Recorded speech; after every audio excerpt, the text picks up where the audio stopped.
The Jesse Kelly Show. Let's have some fun on a Thursday. Oh, man, it was such a good day. It's been a good day. There are great things happening and some awful things happening, but that's kind of how it goes. And we're going to discuss all of it tonight. The ups, the downs, the good, the bad, and the Chris. Yes, I know about the RFK hearing today, and I'll discuss that here in a moment to open up the show. It's kind of the big headliner of the day, and you want to lead with the big deal, just a little tidbit for you media types out there. We'll talk about that. We're going to talk about North Korea getting called out for something that Democrats do here. The government's going to start controlling your thermostat more and more. Yet another politician compares it to World War II, where we are today.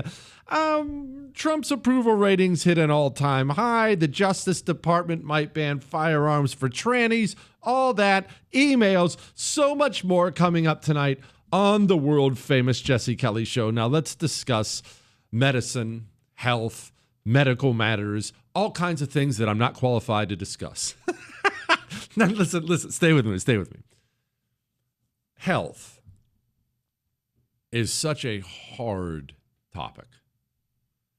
And the reason health is such a hard emotional topic for virtually everyone, if you live long enough, the subject of health and healthcare, the reason it's emotional is you or someone close to you has suffered and died. Or just flat out dying. Ob came home this morning. I won't go into the details, but family in our community, wonderful family, wife, several children of various ages, husband, stay-at-home mom, she homeschools the kids. Dad fell over dead. A young family too, aneurysm. What kind of heartbreak is that? Loss. That's the worst thing in the world, right? Healthcare. Right now, as I talk about it, you're thinking about you and what you've gone through. Maybe it's your mom. Maybe it's yourself, your husband, your wife, your child, God forbid. Healthcare is personal for people. And healthcare is confusing for everybody. For me and you and everybody. It's confusing because there are so many different opinions from so many different sources and different people who claim they know what's right. I know margarine is better for you than butter. 15 minutes later, no, that margarine's terrible for you. You should definitely eat butter.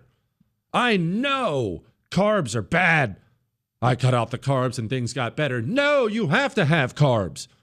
I know that vaccines save lives. What about polio? I know vaccines kill people. Everyone knows but you and me. That's how I feel when I think about medicine and healthcare. Everybody knows for a fact.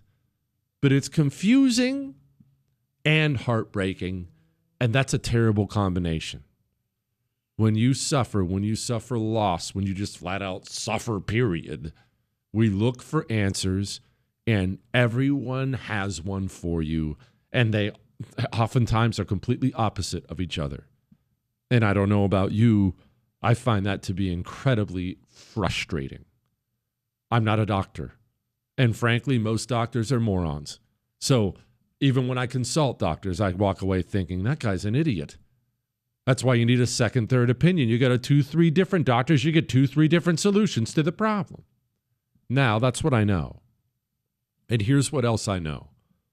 A discussion we've had over and over and over again, but I want to rewind before we get to the current discussion. I want to rewind back to COVID, back a few years, and I want to rewind to something I said over and over and over and over again on this show about various subjects from COVID to Floyd to others. That credibility is a finite resource. And people who have credibility oftentimes treat it as if it's infinite, but it is not infinite. It is finite. And when you burn yours up, it's virtually impossible to get it back.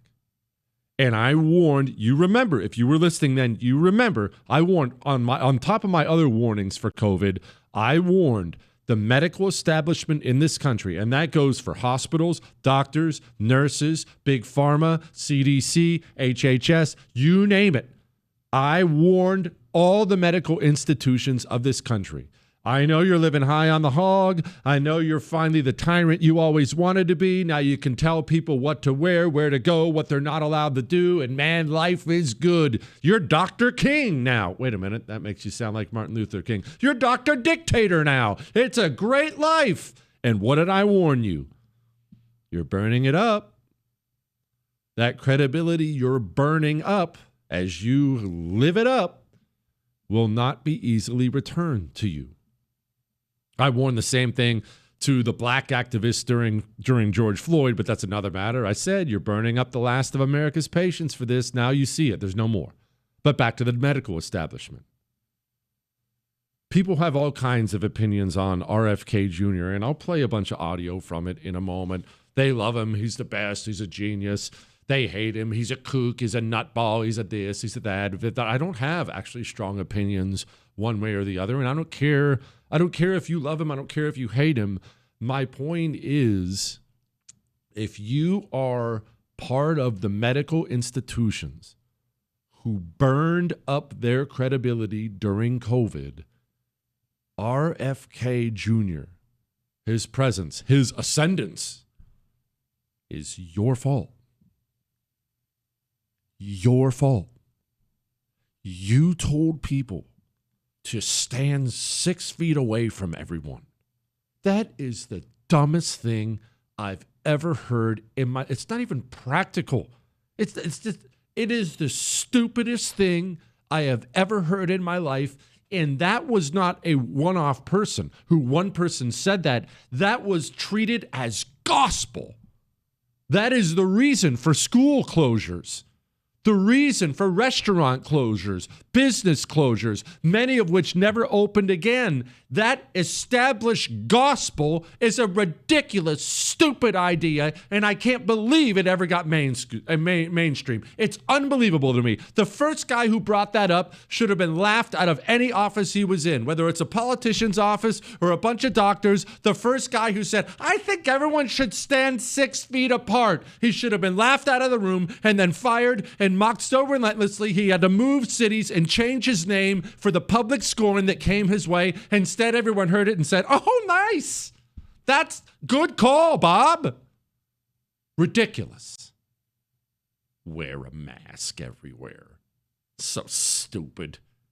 Wear a mask for a microscopic virus everywhere. Your hands are all over it. You're breathing in a bacteria. Freaking disgusting. Not protecting you from a thing. Wear a mask everywhere. Again, the first idiot who suggested that should have been mocked, fired, and had to change his name. Instead, treat it as gospel. I have a picture so I don't forget. I have it saved on my phone, and I have a calendar reminder in my phone to look at it once a month, a picture of a child in a band with a mask on her face with a hole in the mask so she could play her instrument. Just so I can remember how stupid, insane, and evil the government and the medical establishment in this country is. I remember it like it was yesterday. And then they promised, oh, there's a cure coming. I promise, it's coming any day now, any day now. And of course, about 5 minutes after Donald Trump, air fingers quote, lost the election, we got it. We got the cure. Just take a shot and you're safe. Oh, okay, maybe 2 shots. Don't worry, just take 2 shots and you'll be protected. All right, maybe not. You might still get COVID, maybe not totally protected, but you won't be able to spread it. Oh, dang it. Okay, you will be able to spread it, but not as easily. Oh, all right, just as easily. Anyway, get your 15th booster.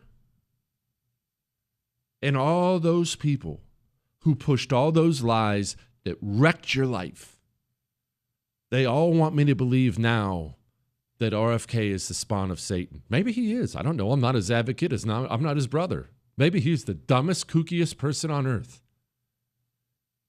But here's the thing. You don't have any credibility left to tell me that.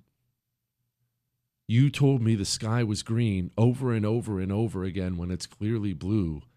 Now you don't get to wake up today and tell me water isn't wet. Your credibility is gone. You did it to you. I didn't. No one else did. Let's talk about this hearing. We'll play some audio and other things.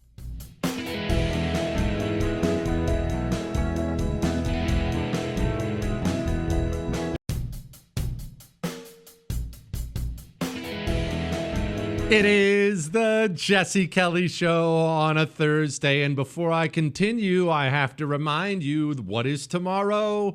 It's Ask Dr. Jesse Friday. All 3 hours belong to you on Friday. I answer your questions, whatever you email in to jesse@jessekellyshow.com. They are already flying in and stacking up, and it's going to be a good day. Get yours in, get it read on the air. If it doesn't suck, jesse@jessekellyshow.com. I will tell you why I had to take a cab to work today here in a few. I want to get to, I didn't tell you yet, Chris. Just trust me. Just trust me. Anyway, RFK Jr. had a hearing today. I just talked in the open about why there's an appetite for something different. And I'll tell you, I do like some things I hear out of this government. I don't like some things, of course. I'm loud about that. But I like a lot of things. I like when Tulsi Gabbard goes on the news and says, trust has been violated. The only way we earn back that trust is opening up the books. Transparency, honesty. Because she's 100% right. If trust is ever violated in your life, you violated someone else's or someone else violated yours at work in a personal relationship. The only path to getting it back is openness, honesty. You can't lie your way back. You can't cover it up. You can't yell your way back. It has to be earned back. Openness. RFK Jr. said this today, and I really enjoyed it. So Americans have lost faith in CDC, and we need to restore that faith, and we're going to do that. Stop for a second. Sorry to interrupt him already. That's a terrible place to be as a country. He's 100% right. The Center for Disease Control. I don't know these viruses. I don't know how something spreads, what it does. I don't know. There's some new disease or some established disease. There's an outbreak in my kid's school, in my community. I don't have access to some special information you have. We're lost. You, me, we're lost. It would be nice to have an institution like the Center for Disease Control we can lean on. But again, we don't. We saw that during COVID. Now, when the CDC puts out anything, the CDC could put out something I believe in. Hey, go for a walk and drink some water, get some sunshine. And I'd probably go, that's a lie. Automatically. I didn't do that. They did that. He's right about this. So Americans have lost faith in CDC, and we need to restore that faith. And we're going to do that by telling the truth and not through propaganda, by making them understand that everything that we say is true, that we're going to tell them what we know, we're going to tell them what we don't know, and we're going to tell them what we're researching and how we're doing it, and we're going to be transparent. It's the only way to restore trust in the agency. 100% right. Music to my ears. We're going to be transparent. We're going to open up the books. We're going to be transparent. And before I start savaging Democrats, let's remember that it's not only Democrats who are scumbag swamp protectors, and it's not only Republicans in the Senate who you don't like who are scumbags. They know how to play the game. You know that, right? United States senators get to that position and stay in that position by pretending they're something they're not. I was watching the baseball game last night with Ob, and what came on but a John Cornyn commercial, and it was just like I predicted, just like I told you it was going to be. It was a 30-second commercial, and approximately 28 seconds of it were Trump. John Cornyn stands with Trump. Trump and Cornyn, Trump. And they even had interviews with people. Cornyn's been out there doing what Trump wants. Cornyn supports Trump this, Trump that. Cornyn hates Donald Trump. Cornyn has tried to take away and successfully did take away some of your gun rights. John Cornyn is a world-class piece of trash, but he understands he's running in a primary in the red state of Texas, so he has to pretend to be Mr. MAGA while he's running in it. These guys lie. And I've warned you before. In Louisiana, oftentimes we get pushback on it. I've warned you about John Kennedy before. He knows how to play the game. Throw on that Cajun accent. I'm going to get me a po' boy. Knows how to play the game. But whenever we need him most, every now and then, he reveals what he actually is. And not good. We need to restore that confidence. And so far, I don't see where Secretary Kennedy has done that. All I see over there is, at the moment, is a multiple vehicle pileup. I'm not saying that Secretary Kennedy is wrong or right. I'm just saying that, when I met with Bobby in my office, I told him, I said, your job number one is to restore the confidence of the American people in the institution of public health in America. And so far, he hasn't done that. That is interesting. I wonder why Senator John Kennedy thinks RFK hasn't done that. RFK has fired a bunch of people. He has opened up the books on several things you can see now you could never see before, opened up the books, fired bad actors, and has announced he intends to study things and open it up. So why is it guys like Senator Kennedy don't think that that's restoring trust? We'll talk about that next.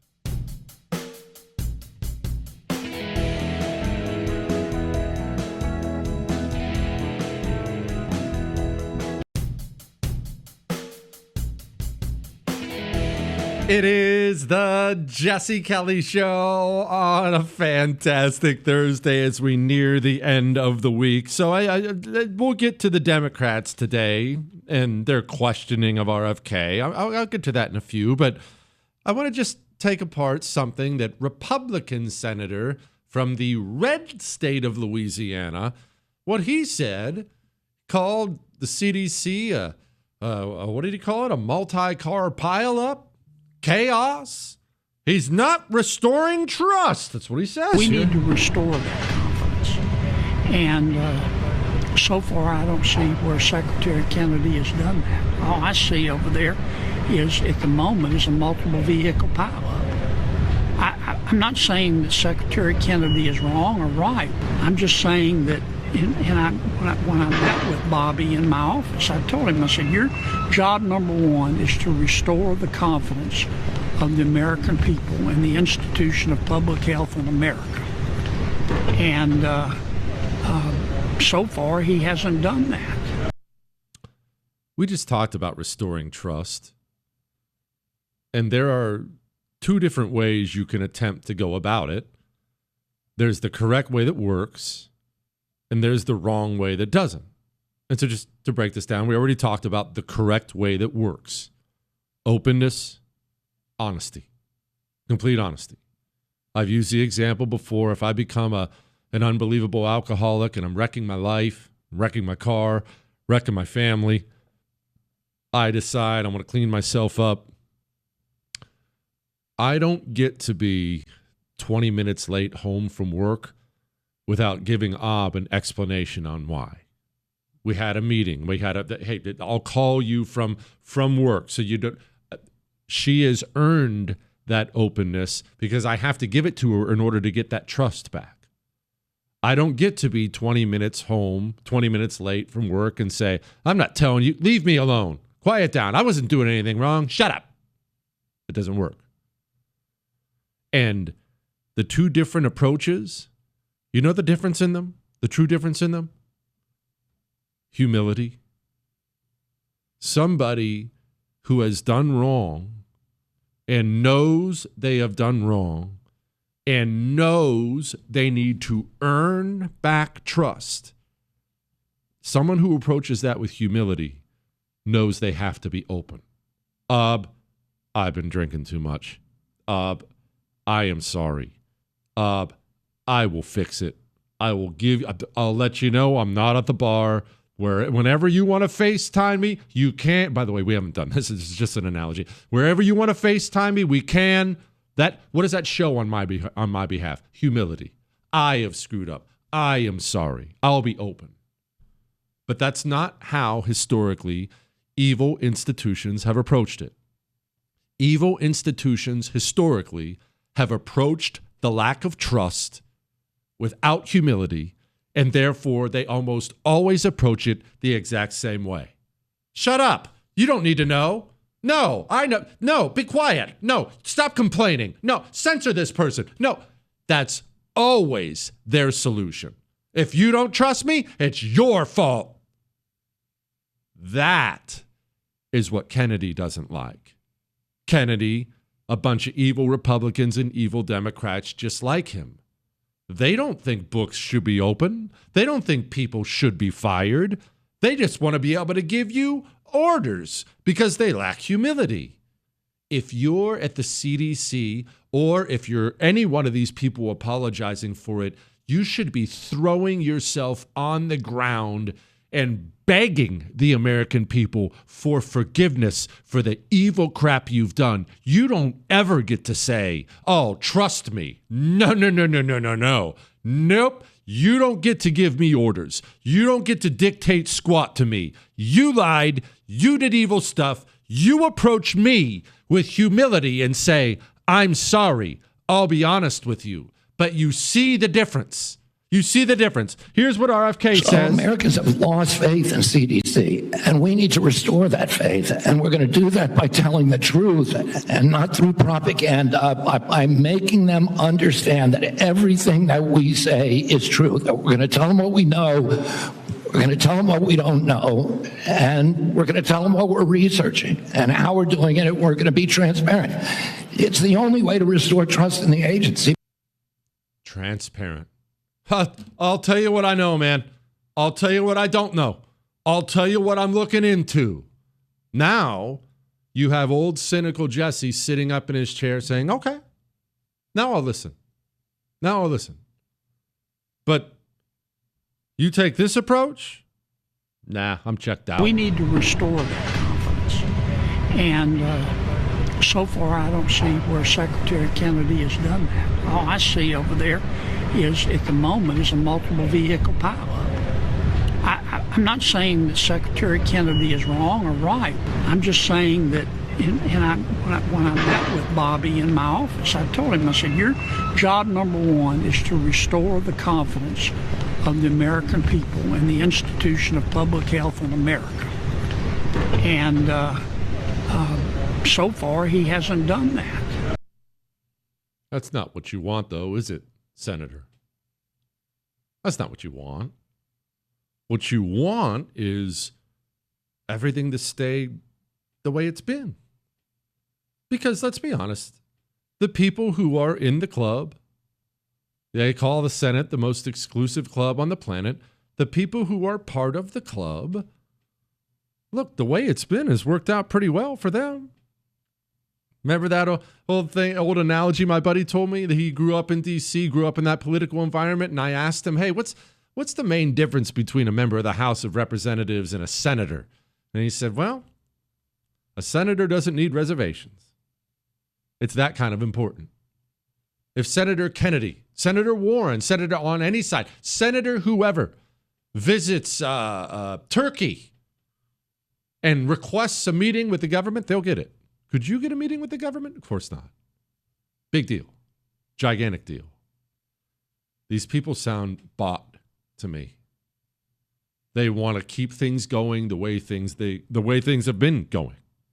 I mean, listen to this. That's enough picking on Republicans. This is Senator Wyman. Senator, you've sat in that chair for how long? 25 years, while the chronic disease in our children went up to 76%.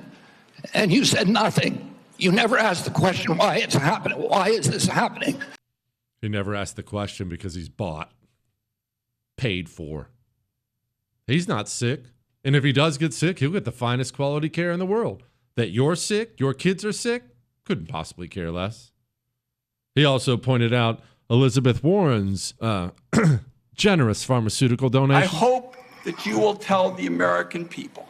Wrong button. This was your promise. No, I never promised that I was going to recommend products for which there is no indication. When you said, and I know you've taken $855,000 from pharmaceutical companies, Senator. $42 million. That's the number Big Pharma gives to Congress. Not just Democrats, Republicans too. $42 million. And what are they purchasing?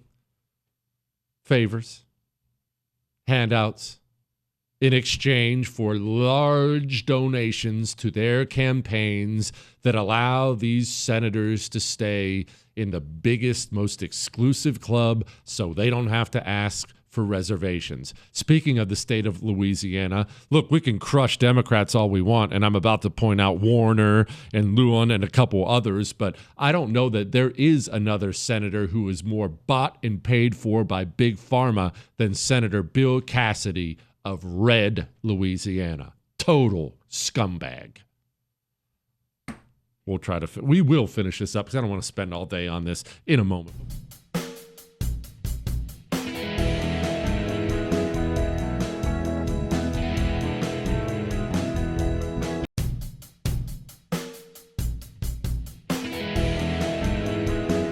It is the Jesse Kelly Show on a wonderful, fantastic Thursday. Remember, tomorrow's Ask Dr. Jesse Friday, and you need to get your questions emailed in now to jesse@jessekellyshow.com. Jewish producer Chris got a haircut.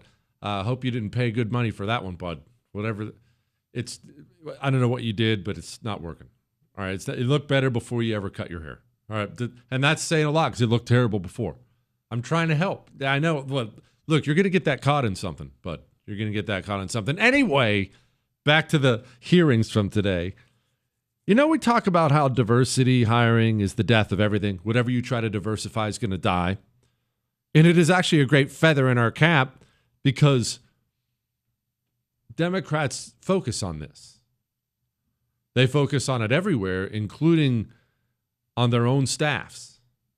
They staff up with diversity requirements. No Democrat senator wants to be the one found having too many white people working there. They can't do that. And the beauty of that is, as a result, because of that focus, the Senate staffers for Democrats have gotten progressively dumber and dumber and dumber and dumber because they're not hiring the most qualified people. They're having some weird box check thing. Do we have enough women? We need an amputee in here. That's what they do. Remember, these people are all stupid for the most part. They're not accomplished. They read prepared statements and prepared questions. If you watch video of these cockamamie hearings, you'll see them looking down at their notes when they're asking basic questions. These are prepared for them by what? By their gigantic labor force. You can't imagine how many staffers United States senators have. Now, a result of this is your prepared statements, prepared accusations, prepared questions are not often all that well thought out. Let me introduce you to Senator Ray Lujan. He thought he was going to get RFK Jr. today, and oops. Did you know that he got caught in Maryland and was charged for practicing medicine without a medical license? He was charged by a medical board. He sued the medical board, and the medical board was found to have acted in actual malice and was fined $2.6 million by a judge in Maryland for doing that. Oops. That's what happens when you have the transsexual black amputee who you hired for diversity purposes come up with gotcha questions. They're not capable enough to actually figure things out. That's how you end up walking into that. Senator Warner said this. You're saying the Biden administration politicized all the data? Go back to what Senator Cantwell just said. Fired Dr. Go to Krause. the Trump Surgeon General. They fired Dr. Krause. They fired all the people who questioned the orthodoxy. They fired Dr. Gruber, Dr. Krause. They just flat out fired everybody under COVID who managed to step up and say something. Friggin' horrible. All right, let's move off of that. Okay, I'll play you one more montage, and then we're done with it. I don't want to talk any more RFK health stuff. I want to do other stuff today on the show. Here's your grand finale. I hope that you will tell the American people how many preventable child deaths are an acceptable sacrifice for enacting an agenda that I think is fundamentally cruel and defies common sense. Thank you, Mr. Chairman. Do I got a reply? Or, Senator, you've sat in that chair for how long? 20, 25 years, while the chronic disease in our children went up to 76%. And you said nothing. Senator, are you saying that the mRNA vaccine has never been associated? I'm already bored. We're done with it. Let's do some emails. Jesse, what's the handicap for Haiti in the competition?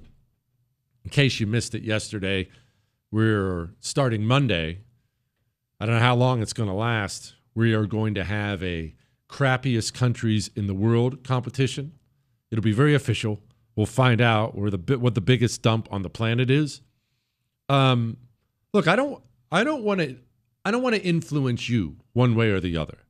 I don't want to influence you one way or the other. We're going to do our research here, and you're going to have a say.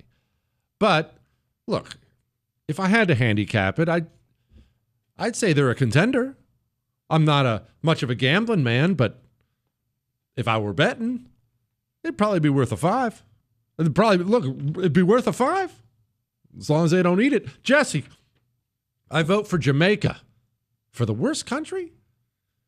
Look, Jamaica is a dangerous place, I'll be honest. I told you the story before about how my buddy and I, we decided in Iraq that if we lived, we would go to Jamaica when we got out of the Marines.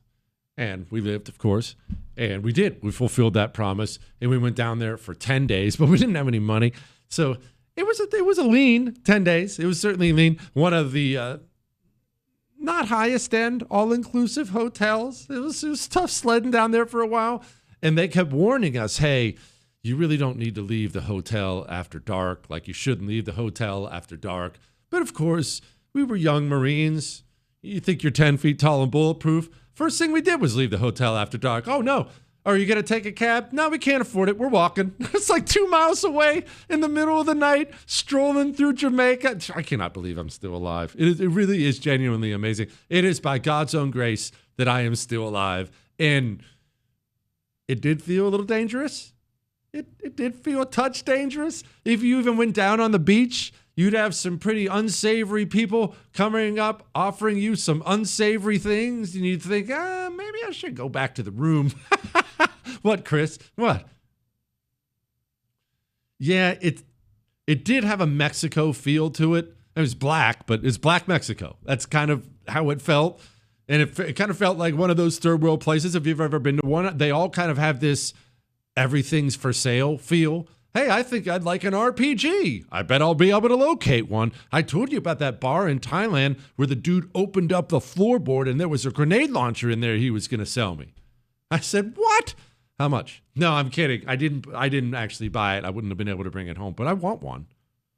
Let's talk about, well, how different are Democrats than the worst regimes on the planet? Next.